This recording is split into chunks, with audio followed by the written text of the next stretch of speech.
Olá, boa tarde. Estamos chegando. O programa Gente que Fala está no ar. 12:01 agora. Eu sou o Mauro Friesman.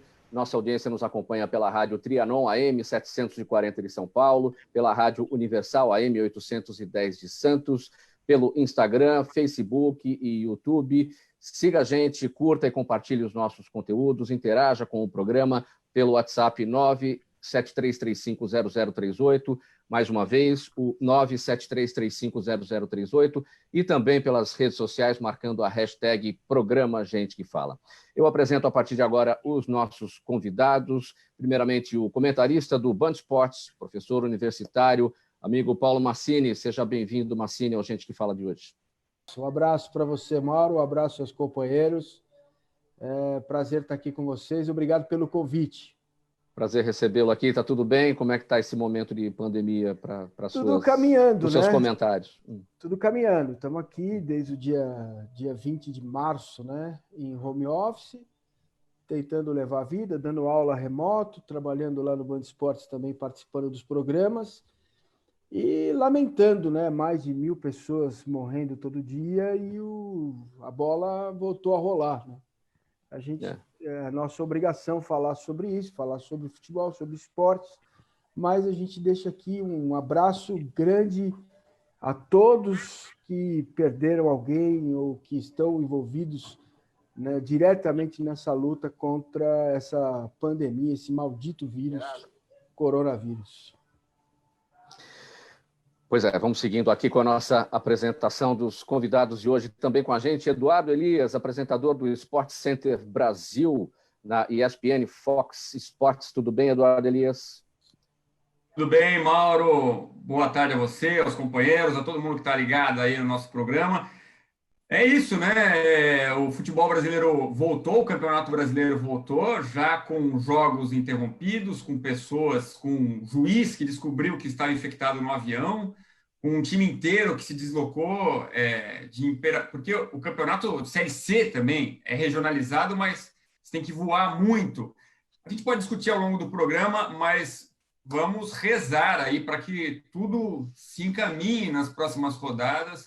A própria CBF diz que está trocando o pneu com o carro em movimento. Então, temos muitos assuntos para o programa de hoje, Mauro. Tem bastante assunto. E para esses assuntos também contamos com a presença do jornalista Mário Marinho, ex-editor do Caderno de Esportes do Jornal da Tarde. Como é que está, Marinho? Tudo bem por aí? Tudo bem, Mauro. Prazer muito grande estar participando mais uma vez aqui do Gente que Fala. É sempre um prazer muito grande estar com vocês, né? Eu costumo dizer, repito sempre, né, que eu entro no programa de uma forma e saio engrandecido, porque a nossa bancada é sempre muito importante, muito boa, e de gente que realmente tem o que falar. Muito obrigado pela presença mais uma vez. E também conosco, fechando a nossa bancada, o Sheikh Jihad Hamadi, vice-presidente da União Nacional das Entidades Islâmicas. Sheikh Jihad, como vai? Tudo bem? Boa tarde, que Deus abençoe a todos, Mauro e os demais colegas aí de bancada. Graças a Deus, dentro do possível, tentando se adaptar a esse novo melhor, né? Não o novo normal, mas o novo melhor, o que nós queremos, né? E é o que o Eduardo disse, né? Estamos tentando mudar o pneu, trocar o pneu e o carro em movimento, ou o avião, trocar a turbina e o avião voando, né? Mas, se Deus quiser, a gente vai conseguir sim, porque o ser humano ele é adaptável. E aqui nessa nossa apresentação, o assunto aqui já permeado pela Covid-19, pelo assunto aí que não tem como deixar de lado. Elias, antes de entrar nesse assunto da Covid-19, deixa eu te perguntar uma coisa. Você está no Rio de Janeiro, tem uma informação agora da manhã em relação a uma proposta aí da Prefeitura de fazer a demarcação das praias. Uma parte vai ser reservada para as pessoas...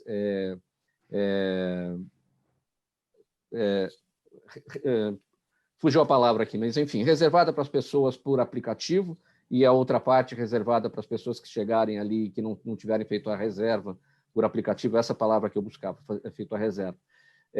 Como é que o carioca encara isso daí? Porque agora você pode usar o mar, mas você não pode usar a faixa de areia, ou seja, você tem que pular do calçadão direto para o mar, você não pode passar pela areia. Claro, brincadeiras à parte, mas como é que o carioca está enfrentando isso?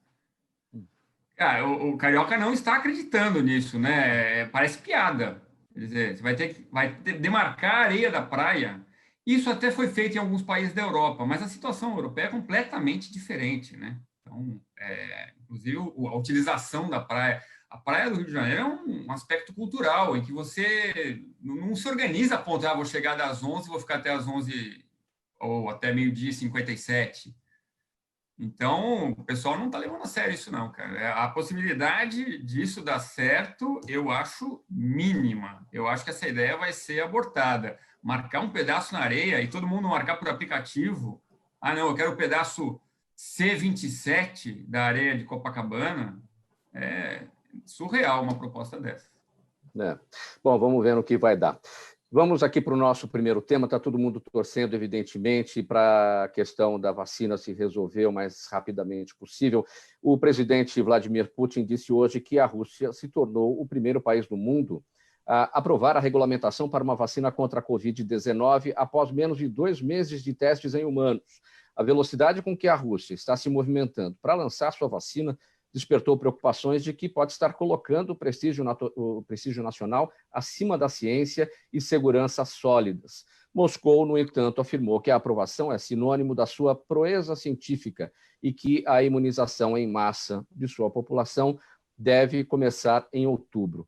Massini, trazendo isso aqui para o Brasil, a gente também tem uma notícia aqui da manhã de que o governo do Paraná e a Rússia devem assinar um acordo para a fabricação da vacina contra o coronavírus e que o Instituto de Tecnologia do Paraná, o Tecpar, será o responsável por todas as etapas, desde a pesquisa até a distribuição das doses dessa vacina russa. Como é que você avalia essa... Você acha temerário tudo isso? Ou seja, é uma vacina que chega sem os testes devidos?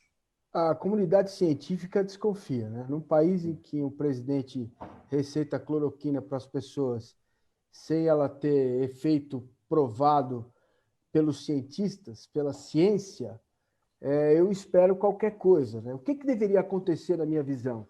Uma grande articulação do Instituto Butantan, da Biomanguinhos, do Instituto Paranaense, com o Instituto da Amazônia, todos deveriam estar articulados com foco na fabricação e obtenção de uma vacina. Então, não importa se ela é russa, se ela é da ilha de Tonga, se ela vem da Grã-Bretanha, não importa. O que importa é a gente ter segurança para saber se esse medicamento vai nos ajudar a combater um vírus. Então, a falta de articulação do país para enfrentar a pandemia, ela fica ainda mais clara. Porque vamos imaginar o seguinte, não é só o ativo da vacina, tem seringa, tem distribuição, tem os outros componentes, tem açúcar que vai em vacina, tem uma série de componentes que fazem com que você possa ter segurança para tomar a vacina. Quem produz? Quem vai produzir? Nós temos mais de 200 milhões de pessoas num país, quer dizer, não importa.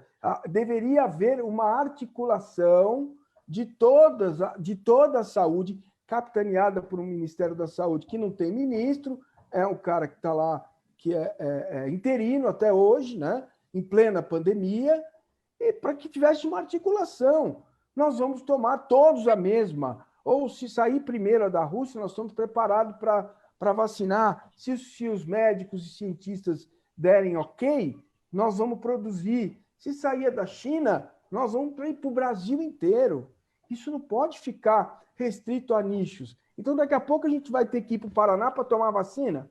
E aí o pessoal lá vai falar, não, a vacina aqui é só para paranaense. Quer dizer, isso é um absurdo, cara. É um país totalmente desarticulado. Sheikh Jarrah, o Paulo Massini salientou, somos 210 milhões de habitantes, e tem aí também que se definir, quando chegar a vacina, seja ela qual for, quem vai tomar primeiro? Quais são os grupos que terão esse direito de tomar primeiro a vacina? E isso vai envolver, evidentemente, o direito médico, né? Então tem muita coisa a ser debatida também nesse aspecto. Sua avaliação, Sheikh?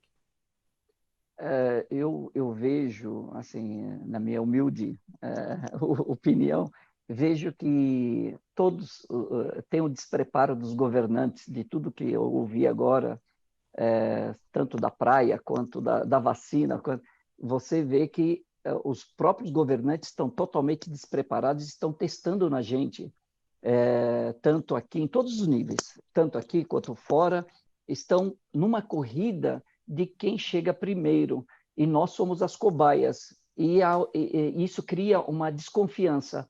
E imagine você indo tomar uma vacina desconfiado, e nós sabemos que o estado emocional, mental da pessoa afeta muito, ajuda muito na cura e no êxito dessa vacina.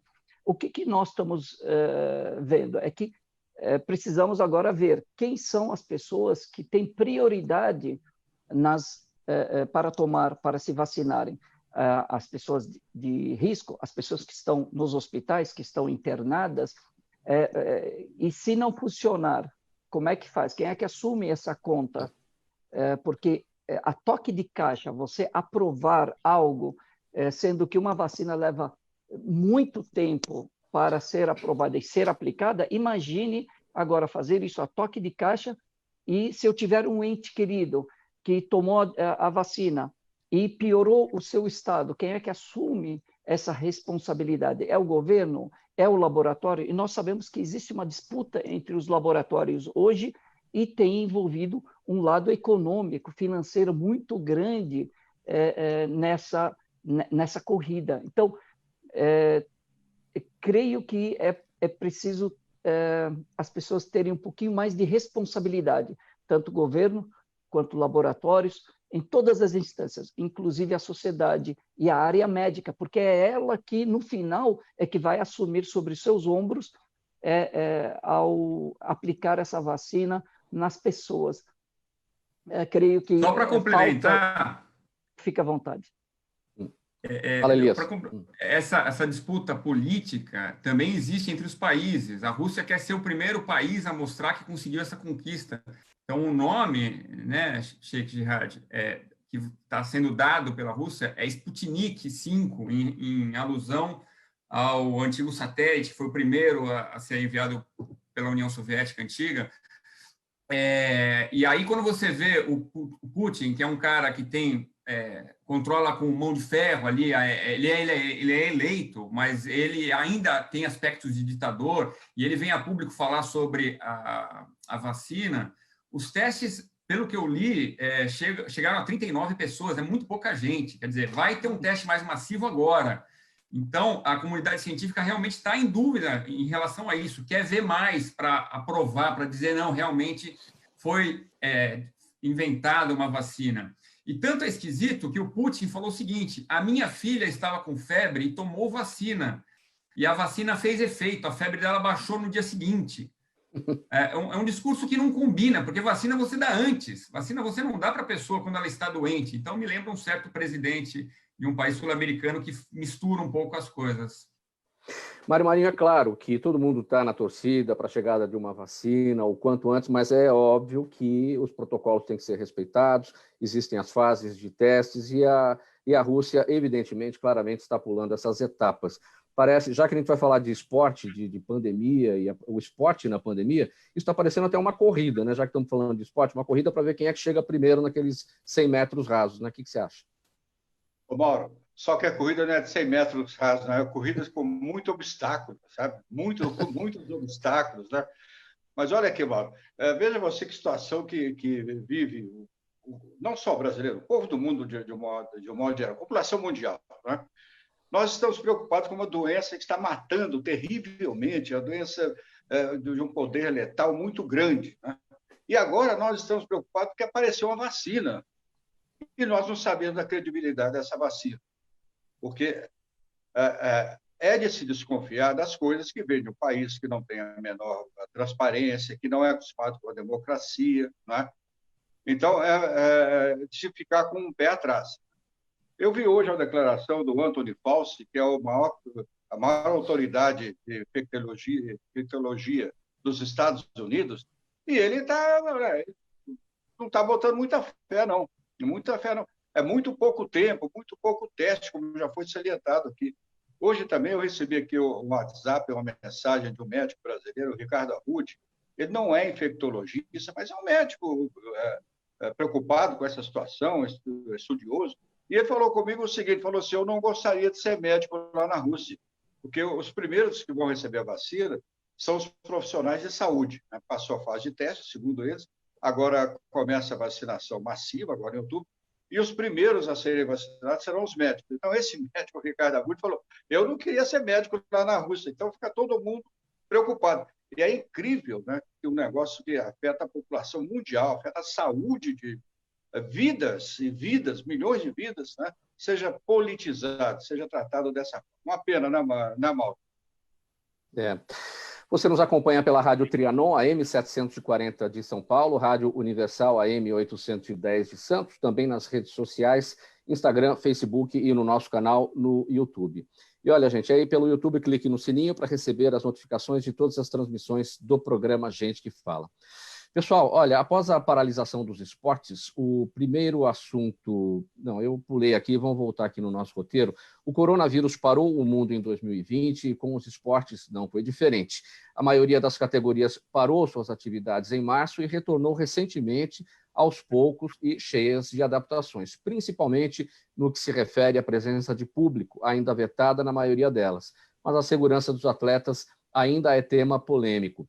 Elias, eu quero começar com você esse tópico pelo seguinte, você está no Rio de Janeiro e o Rio de Janeiro foi o primeiro estado a dar o pontapé na bola, digamos assim, né? Na retomada aí do campeonato carioca, né? Foi precipitado?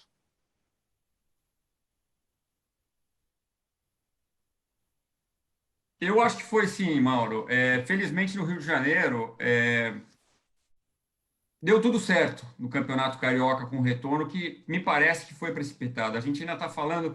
O Brasil tem uma curva completamente diferente do resto do planeta, né? Nos países onde o lockdown foi adotado com cuidado, com atenção, com dedicação dos governantes, você chega num pico e cai.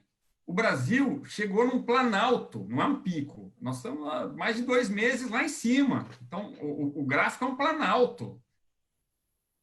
O Rio de Janeiro quis voltar logo, voltou e felizmente deu tudo certo.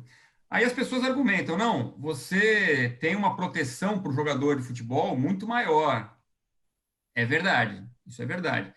Mas você tem um exemplo que você acaba dando, né, também. Então, quando você joga no Maracanã, no dia em que o futebol voltou no Rio de Janeiro, 2 pacientes morreram no hospital de campanha.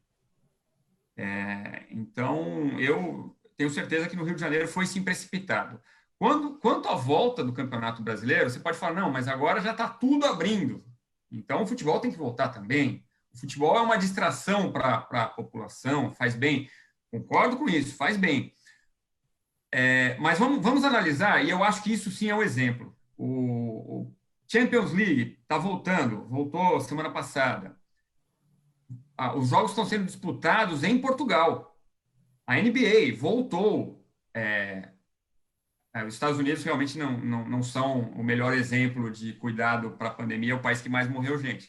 Mas eles fizeram uma bolha, os jogadores estão protegidos e estão todos em Orlando jogando. O momento do Brasil, a gente ainda está com mais de 1.000 mortes por dia e a CBF voltou com o Campeonato Brasileiro com muito voo. Então, o que eu citei no começo do programa, o Imperatriz, porque o campeonato da Série C é regionalizado, mas a malha aérea não permite um voo do Maranhão para Paraíba. O Imperatriz saiu do Maranhão, pegou um ônibus até Belém, de Belém veio para Guarulhos, de Guarulhos pegou outro avião para Paraíba, para pegar mais um ônibus, para jogar em Campina Grande, contra o 13. E aí descobriu, nesse caminho, que tinha 19 jogadores infectados. Então, eles passaram por um monte de lugar. Então, assim, o protocolo da CBF foi mal feito. A própria CBF admitiu e mudou ontem, segunda-feira, várias coisas em relação ao protocolo. A principal delas é que os próprios laboratórios de várias... Porque antes era só o Albert Einstein de São Paulo. Tinha que ser enviado para o Albert Einstein. E agora não. A CBF descentralizou, vai permitir que laboratórios regionais façam esse teste. Isso é o mínimo, né? Isso já devia ter sido feito antes. Acho que o Massini vai concordar comigo, né, Massini? Não tem como discordar de você, Edu. E tem uma outra situação que me parece inacreditável como não foi pensado antes. Então, assim, se você tem 10 jogadores ou 9 que na contraprova testaram positivo no jogo contra o Goiás, até quando a gente vai adiar o jogo de futebol? Até quando a gente vai levar esse campeonato? Porque ele já prejudicou o ano que vem. Então, ninguém pensa na qualidade do jogo. Ninguém pensa que esses atletas vão ter que jogar a cada 48 horas. Né? Ninguém pensa, como o Edu disse, que o cara tem que sair lá do norte, vir para cá, para depois voltar para uma outra viagem. E não havia um protocolo em relação a isso, né? De quantos jogadores inviabilizam uma partida. Agora a CBF também vai colocar um valor, vai testar todo mundo, não só os jogadores que podem ir para o jogo, né? É o mínimo. Isso tinha que ter sido pensado antes. Antes, claro. Imagina o seguinte, você está numa concentração com 23 atletas, mais médico, preparador físico, técnico, assistente técnico. São 30 pessoas. Vem cá, e a senhora e o senhor que cozinha? E o funcionário que limpa, que arruma o jardim? E o funcionário que serve lá a refeição? Aonde? Para onde foi a pandemia? A pandemia não está mais nos bairros de classe A. A pandemia está nos bairros mais distantes do centro das cidades, das grandes cidades, como em Goiânia. Então, essas pessoas vão com transporte público, elas precisam trabalhar. Elas têm uma chance de contágio muito maior que o jogador que está, entre aspas, numa redoma dentro de uma concentração. Então, todo mundo tem que ser testado, desde o porteiro até o último funcionário. Todos têm que ser testados. Não dá para brincar com isso. Né? A gente não sabe onde está o vírus. Você coloca a máscara, entra no elevador, e daí? Né? Te ajuda? Ajuda.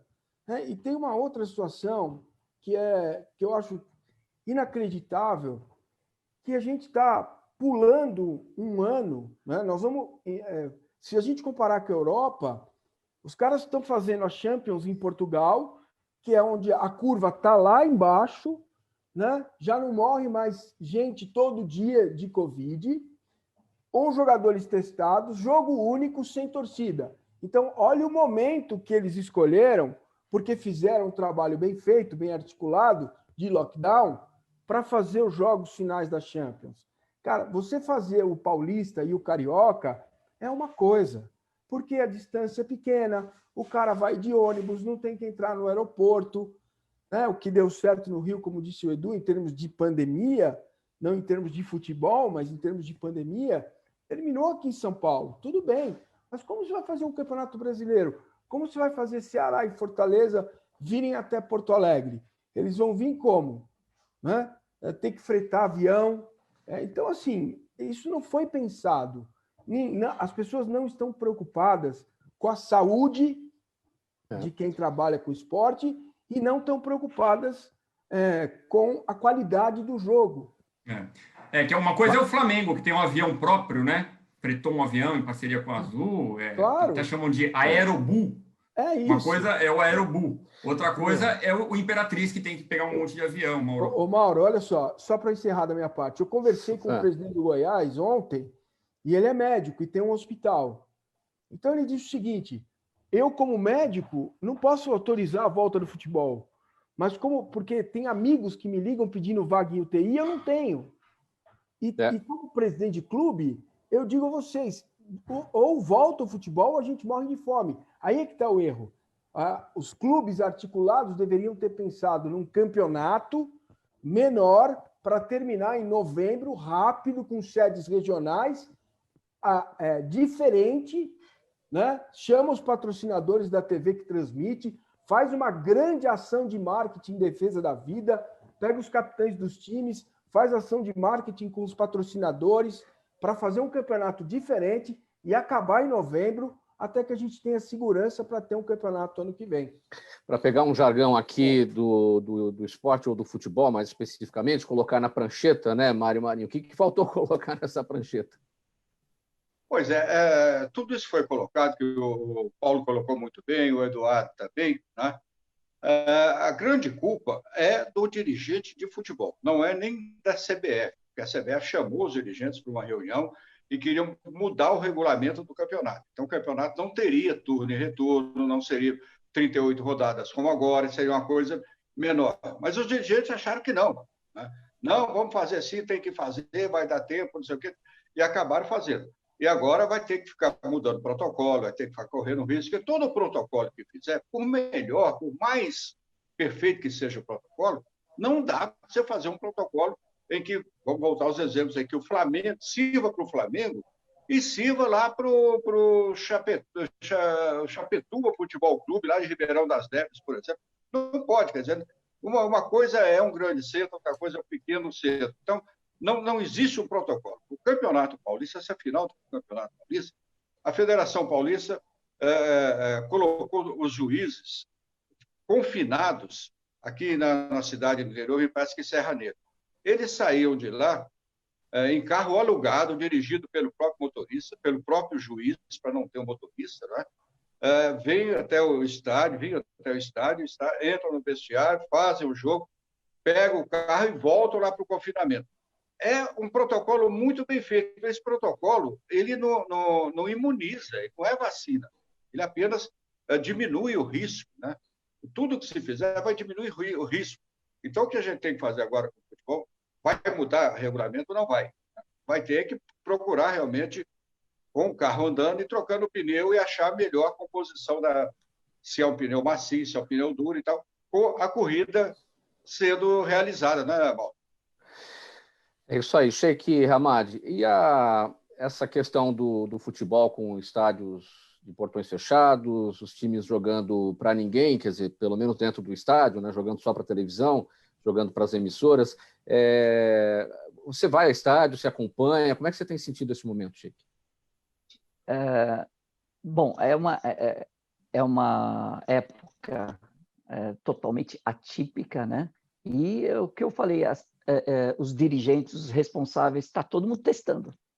Ninguém tem a solução, porque a solução é realmente a cura. E não tem cura, então todos estamos suscetíveis.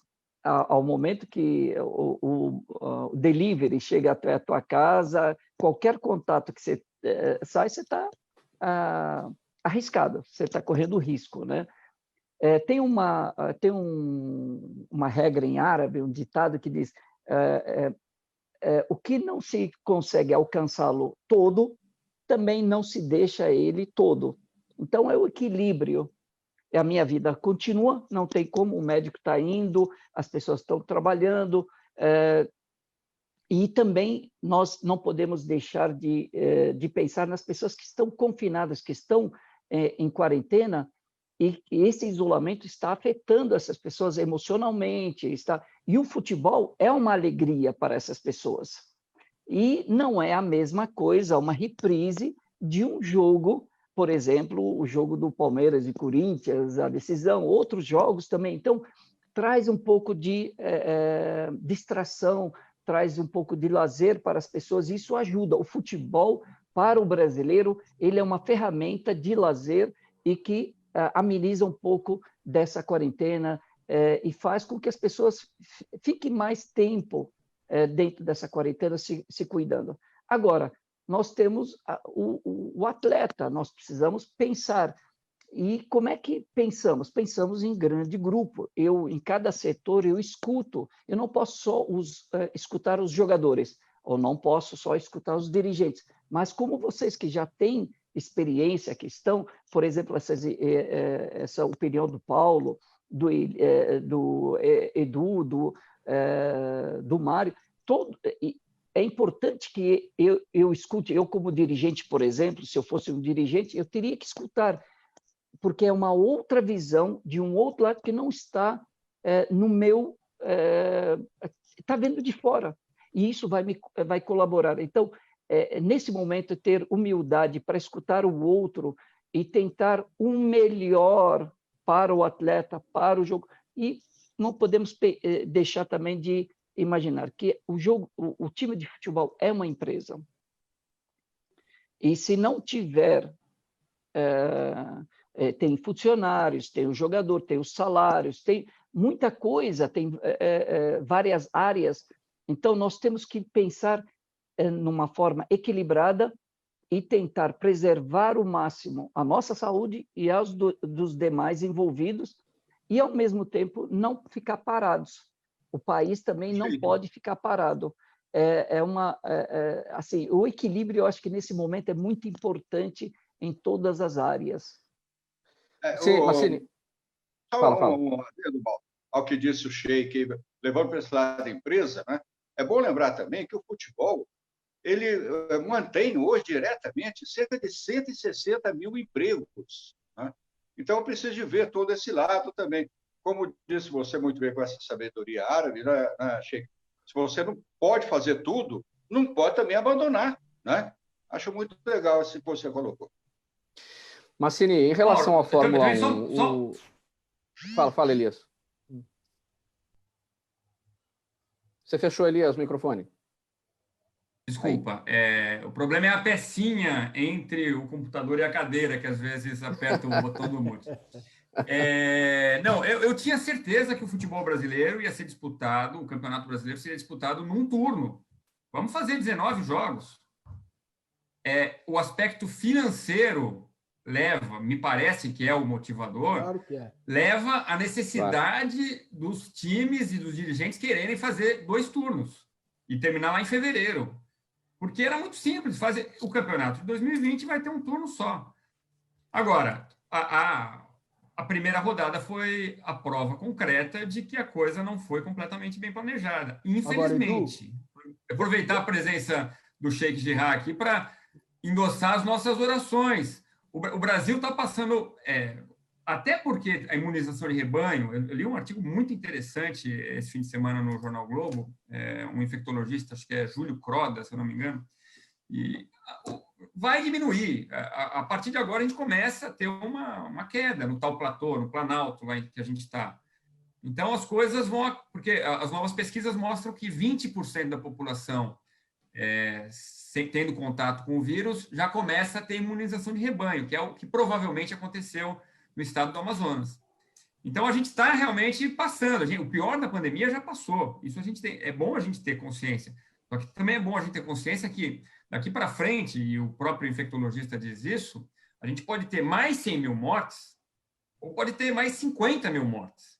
E a gente está falando de 50 mil vidas. Se a gente puder poupar 50 mil vidas, é muita vida. Então, muita coisa. Você que está ouvindo, use Qualquer morte é uma máscara. tragédia, né, Elias? Claro.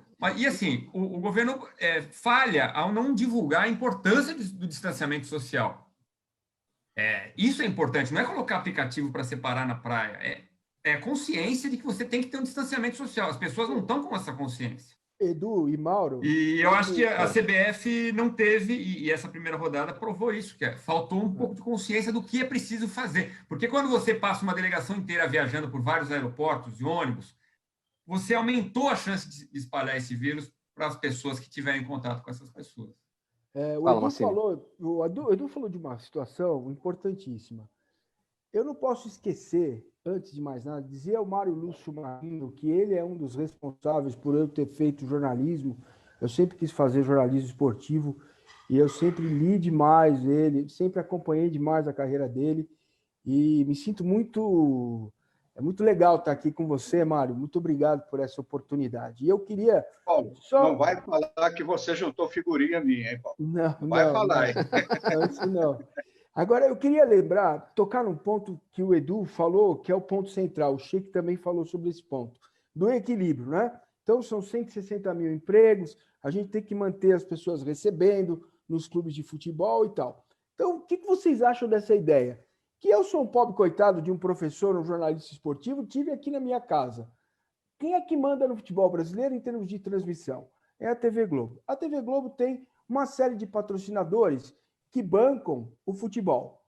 Está todo mundo de acordo comigo. Um desses patrocinadores é o Itaú, que doou não sei quantos bilhões para combater a pandemia. Tudo bem, está tudo certo. Pela primeira vez na história, o Jornal Nacional abriu espaço para empresas divulgarem seu trabalho. Empresas que estão investindo para combater a pandemia. Meu Deus do céu! Será que os patrocinadores do futebol, a CBF, os capitães dos times, os clubes, não poderiam fazer um campeonato menor, abrindo mão, não de 50% com o meio turno, mas 20%. Esses 20% seriam pagos com ativação de marca, gente. Pelo amor de Deus, ninguém ia ter prejuízo financeiro. Você ia ter Fernando Praz no Ceará, Felipe Melo no Palmeiras, o Gabigol no Flamengo, todo mundo junto com os patrocinadores dos clubes e da CBF e da TV Globo, fazendo uma grande ação de marketing em todas as plataformas digitais, numa grande campanha para salvar vidas. E faz um campeonato menor de 30 dias, cara. 40 dias, 2 meses, regionaliza Ceará, Fortaleza, Bahia, Sport, Palmeiras, São Paulo, Corinthians, Santos e os times do Rio, os times do Sul.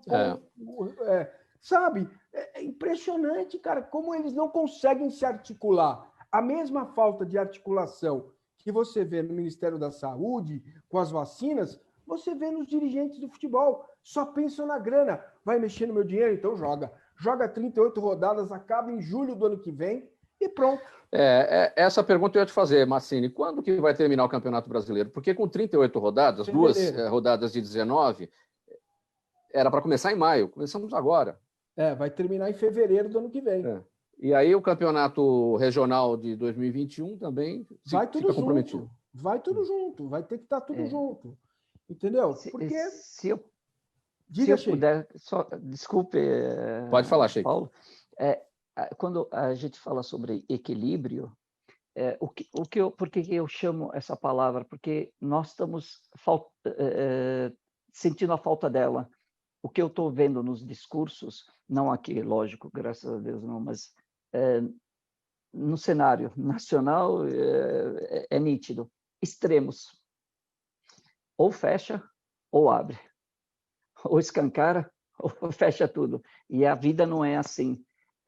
Uma hora, se você fechar demais, vira uma panela de pressão, as pessoas precisam trabalhar, as pessoas precisam... Então, elas começam a avaliar, depois de um tempo, elas começam a avaliar a minha vida, eu correr risco, ou eu morrer de fome, ou a minha família necessitar, ou eu perder o meu emprego, e aí ela vai enfrentar o leão e falar, bom, eu vou correr o risco, né? Creio que o equilíbrio ele vai dar cuidado, a gente se cuidar. Quando você fala, Paulo, sobre um campeonato curto, eu estou falando não como entendido da área de forma alguma. Eu sou telespectador, eu sou torcedor e olha lá. Se for muito curto, não deu, sei lá, não deu, não chegou no objetivo que eu queria, que é o lazer, que é torcer, e se for muito longo também, não acaba mais e as pessoas correm mais risco.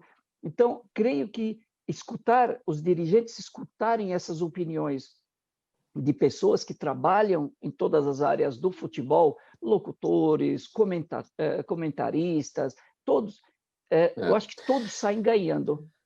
Sheik Hamad, deixa eu puxar aqui um assunto para o senhor. Autorizado pela Justiça a deixar o país, o ex-presidente Michel Temer comandará a missão de ajuda do governo brasileiro ao Líbano, cuja capital, Beirute, foi atingida na semana passada por aquela explosão, todo mundo tomou conhecimento, que deixou centenas de mortos e milhares de feridos. Inicialmente, uma aeronave da Força Aérea Brasileira levará medicamentos e insumos básicos de saúde reunidos pela comunidade libanesa radicada no Brasil. Muito bem, o presidente Jair Bolsonaro, Sheik Jihad, fez esse convite ao ex-presidente Michel Temer, ele é filho de libaneses. Como é que o senhor avalia esse convite para que o ex-presidente chefie essa missão para o Líbano? Aliás, ele responde por crimes no âmbito da Lava Jato no Rio de Janeiro. Ele não poderia chefiar essa missão por aqui mesmo, em vez da viagem? Olha, tudo é possível, porém, a figura dele, do próprio Michel Temer como ex-presidente para o Líbano, ela é significativa, ela tem um significado. Agora, poderia ser qualquer pessoa que fosse de origem libanesa, que foi o mais próximo que o presidente, acredito, tenha pensado ou alguém sugeriu para cuidar disso e passar essa tarefa, né, essa responsabilidade, porque o presidente, o nosso presidente, não conhece nada da situação, então ele chamou a pessoa que poderia cuidar disso ou ir para lá.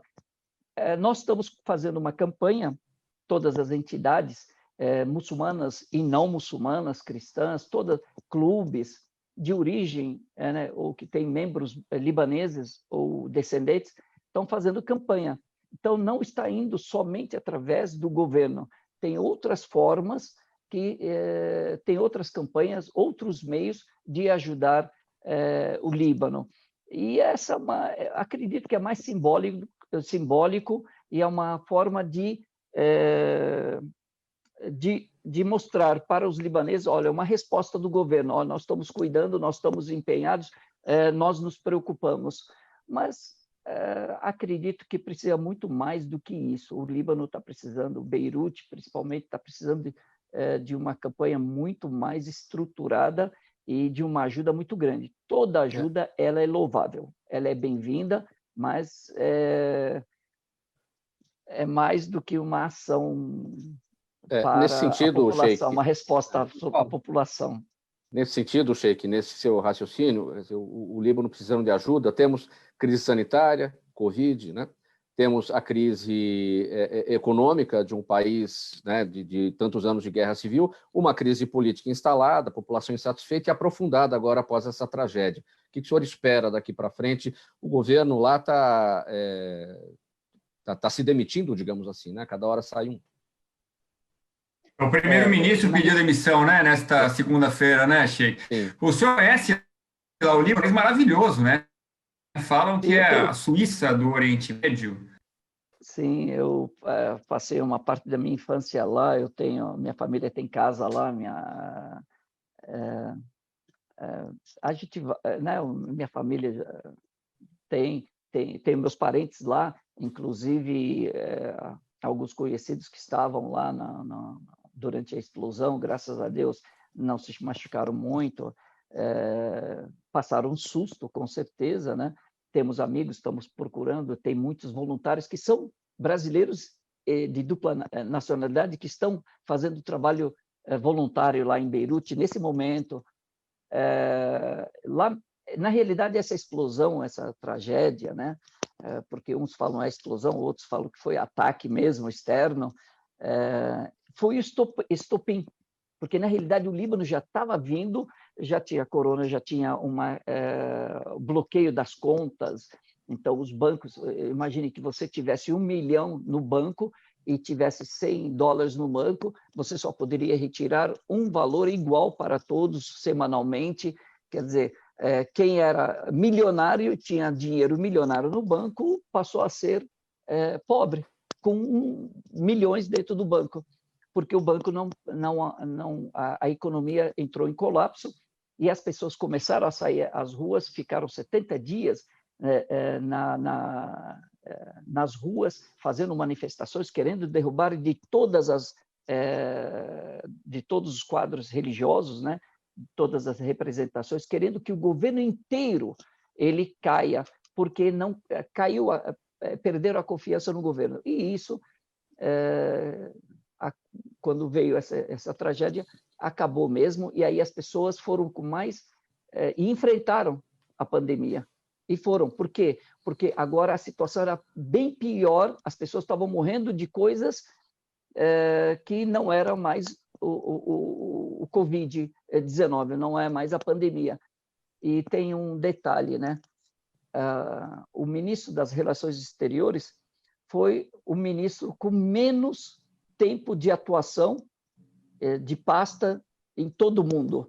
De manhã assumiu, à tarde houve a tragédia, no outro dia teve que renunciar. Olha, pessoal, perguntas da nossa audiência. Massini, eu começo com você. Fernando Martins está acompanhando a gente pelo nosso canal no YouTube. Valeu, Fernando, pela pergunta aqui. Ele quer saber o seguinte, Massini. Como é que está sendo a repercussão da transmissão pelo Band Esportes de esportes pouco comuns ao público, como motocross ou diversas categorias do automobilismo? A repercussão é muito boa, né? Porque a galera não encontra muito espaço, né? Não encontra muito espaço para que, por exemplo, a gente ama futebol, né? Eu amo futebol, mas eu gosto de outros esportes também. Mas você imagina o que é para uma pessoa, um jovem ou um ser humano que não gosta de futebol, né? Porque a ESPN, a Fox, a Band e tal, todo mundo transmite futebol. TV aberta, TV fechada, streaming. Então, quando você abre espaço para outras atividades, a repercussão é muito boa, as pessoas gostam. A Band transmite muito tênis, né? O Band Esportes, né? O canal fechado do Grupo Bandeirantes. Então, tem muita gente que assiste para poder ficar perto dos seus ídolos, gente que gosta de futebol, mas que gosta de outros esportes também, né? O Roberto está em São Vicente, Baixada Santista. Pergunta para você, Marinho. Em que medida um jogo sem torcida é pior, tanto para quem assiste quanto para quem joga? Mas é ruim para os dois, viu, Mauro? Aliás, eu tive essa experiência, vamos falar de passado. Em 1968, eu era recém-chegado aqui em São Paulo, sou mineiro, né, vim de Belo Horizonte, e eu fui cobrir um jogo em Campinas, né, Portuguesa de Desportos contra o Comercial de Ribeirão Preto, estádio fechado, que era um jogo atrasado do Campeonato Paulista, e foi uma experiência horrorosa, né? Você ouve os jogadores falando, se xingando, aquele negócio todo e tal. Os próprios jogadores, eles querem falar, mas eles estão acostumados com aquele barulho, né? O incentivo. E outro dia eu vi um jogador brincando, falou, mas até a vaia faz falta, está sentindo falta até da vaia. Então isso prejudica o jogador, o torcedor, a transmissão do espetáculo, o narrador, prejudica, é ruim para todo mundo. E a gente ouviu aí nas últimas transmissões, teve um som de torcida artificial, né, colocado até pelas arenas, né, pelos donos das arenas. Né? Contratado não é a mesma DJ, coisa. Né? Na falta do torcedor, um DJ vai lá quebrar o galho. Né? É totalmente artificial. Né? Mas é um me engana que eu gosto, né? Me engana que eu gosto e válido, porque assim, vamos evitar aglomerações e pelo menos o jogador fica ali com uma fantasia. É interessante, por exemplo, os bons DJs de estádios, que é essa nova profissão agora, em tempos de pandemia, eles conseguem, quando o time adversário está atacando, botar uma vaia, como a torcida faz, né? Vamos criar uma ferramenta aqui, Elias, assim, a gente assistindo em casa, no aplicativo, quase gol, um botão, aquela coisa, aí você aperta o botão e sai lá. Em árabe. Deve ter tecnologia para isso. Ô, Mauro, essa ferramenta existe, porque há muito tempo se faz esse tipo de transmissão chamado tubo, né? De jogos que a gente fazia no rádio, você fazia do estúdio. E tinha lá os efeitos especiais, né? Então, a torcida gritando, a torcida imaginária e tal, quer dizer, isso até já existe mesmo. Eduardo Elias. Árabe, Mauro, só uma contribuição. Em árabe diz que a necessidade é a mãe das invenções. Então, e é o efeito placebo. Não tem tu, vai tu mesmo. Não sabe nadar, vai ter que aprender, né? Não é pelo amor, vai ser pela dor, né? É bem por aí. Eduardo Elias, o Rogério do Butantã, zona oeste aqui da capital, pergunta: os meninos de hoje preferem uma camisa do Barcelona, do Real Madrid, do Liverpool ou de outros clubes, ou a do time do seu país? Eu prefiro a minha do Palmeiras. A molecada realmente, cada vez mais eu vejo camisas do Barcelona, do Real Madrid, do Liverpool, do Paris Saint-Germain com efeito Neymar. É uma coisa que o dirigente brasileiro tem que se atentar também, porque isso é uma série de coisas, né? A violência nos estádios, o espetáculo que o futebol europeu proporciona, que é um nível acima do futebol brasileiro, e o que envolve de dinheiro isso, a compra de camisas, a fidelidade de um torcedor, né? Mas é uma realidade, Mauro. Sheik, a Valéria Cristina no Facebook acompanhando a gente. Obrigado, Valéria. Como é que o senhor vê a crescente participação das mulheres islâmicas nos esportes olímpicos? Na realidade, a religião islâmica, ela permite, tomando todo o cuidado possível, né? Mas ela permite. O que acontece é que não era comum, porque as próprias entidades esportivas internacionais, esses órgãos, eles limitavam a participação dessas mulheres através das regras de vestimenta. Então, tinha uma vestimenta obrigatória, por exemplo, com decote, ou shorts, ou roupa muito colada. Então, tinha que ser aquela roupa. Então, as mulheres ficavam inibidas, elas queriam participar, e elas tinham condições de participar, mas essas limitações as impediam. E agora, esses órgãos estão começando a flexibilizar isso e tentar adequar isso para permitir que essas mulheres muçulmanas não sejam, seus direitos não sejam restringidos por conta da vestimenta. Isso aconteceu, nós vimos isso nas Olimpíadas, do Rio de Janeiro. Vários membros da comitiva dos grupos, né, das equipes norte-americanas vieram e tinha muçulmanos e a vestimenta, o hijab, que a gente chama, o véu, então tinha um uniforme adequado à religião delas, e elas já jogavam assim lá nos Estados Unidos, e foi permitido que elas participassem nas Olimpíadas dessa forma. E por falar em esportes olímpicos, Massini, os Jogos Olímpicos de Tóquio, né, a Olimpíada de Tóquio deste ano, ficou para o ano que vem. O que está dito até aqui? Vai acontecer no ano que vem, com Covid ou sem Covid, de acordo com os protocolos sanitários para aquele momento que ainda está longe de chegar, né? Agora, a expectativa é de que o evento seja simplificado para redução de custos, garantir a segurança dos atletas, ou seja, tudo dentro dessa linha que você destacou há pouco agora, que deveria ter sido feito para a retomada para o início, né, do Campeonato Brasileiro e a retomada das finais dos regionais, né? A gente está falando de esporte de alto rendimento, né? Esporte de alto rendimento, quando você tem uma quebra na preparação física, isso vai te causar um prejuízo que não se consegue calcular. Por quê? Porque o atleta trabalha com ciclo olímpico. Então, ele termina a Olimpíada, ele começa a pensar na próxima, né? E aí ele vai fazendo um escalonamento de competições e treinos, quantidade de treino, como treinar, como se alimentar, onde que eu devo descansar, quando que eu vou parar. Tem uma série de planejamentos que são feitos para que o atleta chegue no pré-olímpico da categoria, no melhor dele, e depois na Olimpíada no auge. Então, você não tem a menor dúvida que essa parada vai causar uma perda de desempenho brutal para os próximos Jogos Olímpicos, porque... Diga. A próxima competição começa quando acaba a atual, a anterior. Exatamente, o preparo é imediato, a sequência do preparo é imediata. Óbvio que tem atleta que precisa descansar um pouco, aí você começa... Então, mas o preparo é no dia seguinte. Bom, eu vou descansar 2 meses que eu não vou fazer nada, que o corpo precisa, né? Depois de 2 meses, eu começo a me exercitar. E aí, junto com o planejamento, aí tem o preparador físico, o coach, né? o fisiologista, é esporte de alto rendimento.